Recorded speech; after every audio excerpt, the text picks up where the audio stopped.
la 52e édition de la Solitaire du Figaro à mi-parcours. 2 transats françaises dans l'expectative et la victoire de Charlie Dalin sur le lac Léman.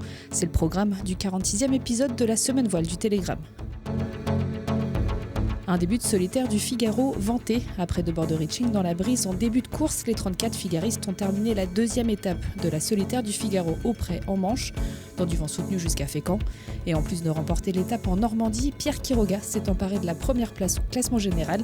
Mais pour autant, tout n'a pas été si facile. Sur une étape aussi compliquée, j'ai jamais eu d'étape aussi compliquée de ma vie.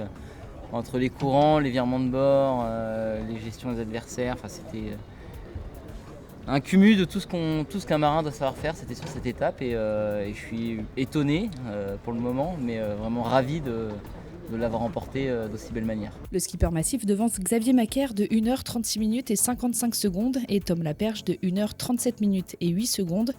Leader après la première étape, Macaire a connu une deuxième manche beaucoup plus difficile avec un logiciel qui tombe en panne et un casier qui s'accroche à la quille. Pas avoir Adrena, c'est pas avoir les outils pour faire la météo, la stratégie, regarder les concurrents à l'AIS. Voilà. C'est un peu comme un cuisinier sans ses couteaux, un coiffeur sans ses ciseaux.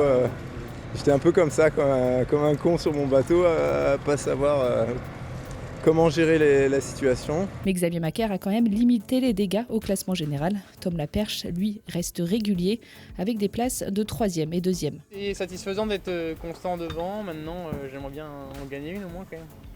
Chez les Bisus, Gaston Morvan confirme également avec un nouveau top 10, 5e de l'étape, le voilà 7e au classement général. Ce dimanche, la flotte des 34 Figaro 3 a mis le cap sur la baie de Morlaix via un passage le long des côtes anglaises. Après 625 000, 4 jours et 4 nuits en mer, les premiers sont attendus jeudi à Roscoff. La dégradation de la situation sanitaire aux Antilles, et particulièrement en Guadeloupe et en Martinique, fait planer un doute sur les arrivées de 2 transats en novembre prochain. Le départ de la 23e édition de la Mini Transat doit être donné le 26 septembre des Sables d'Olonne, avec une arrivée prévue début novembre à Saint-François en Guadeloupe. Côté Transat Jacques Vabre, le coup d'envoi est lui prévu le 7 novembre au Havre, avec arrivée estimée aux alentours du 17-18 novembre en Martinique. Et face à une situation sanitaire qui s'est dégradée ces dernières semaines, le préfet de la région Guadeloupe a renforcé le confinement en vigueur. Le gouvernement envisage de prolonger l'état d'urgence sanitaire jusqu'au 15 novembre dans l'île.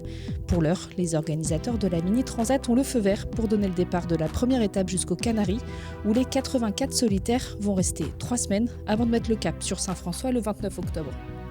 Deuxième du dernier Vendée Globe, Charlie Dalin a navigué pour la première fois sur le lac Léman à l'occasion de la Translémanique. Et même en arrivant 48 heures avant le départ et n'ayant eu que quelques heures pour découvrir son nouveau voilier, Charlie Dalin s'est imposé après 10 heures, 12 minutes et 58 secondes de course face à 107 régatiers solitaires. Un départ assez chaud. C'est le deuxième départ chaud pour moi cette année, après le Fastnet, là, avec beaucoup de bateaux, beaucoup de vent, donc ça m'a rappelé un peu cette densité-là. Non, moi j'étais dans mon élément du coup, je ne m'étais pas dépaysé, c'était beaucoup de vent. Ça m'a beaucoup aidé je pense, d'avoir des conditions à peu près stables. Je me suis beaucoup épaulé, il faut dire, sur mes concurrents. J'ai fait beaucoup de placements un peu à la sauce Figaro par rapport à eux. Alors, je suis tourné la tête vers la droite, j'ai eu un petit aperçu du Mont Blanc. L'arrivée au lac, c'est vraiment magnifique. Arrivé en 22e position avec son surprise, Arnaud Machado, ancien de la Mini Transat, s'est imposé en temps compensé.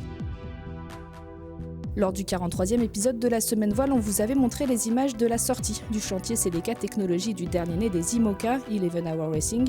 Voici ses premiers bords. Rappelons que ce 60 pieds signé Guillaume Verdier et imaginé pour The Ocean Race sera sur la ligne de départ de la Transat Jacques Vabre avec l'américain Charlie Enright et le basque Pascal Bidégory à la barre.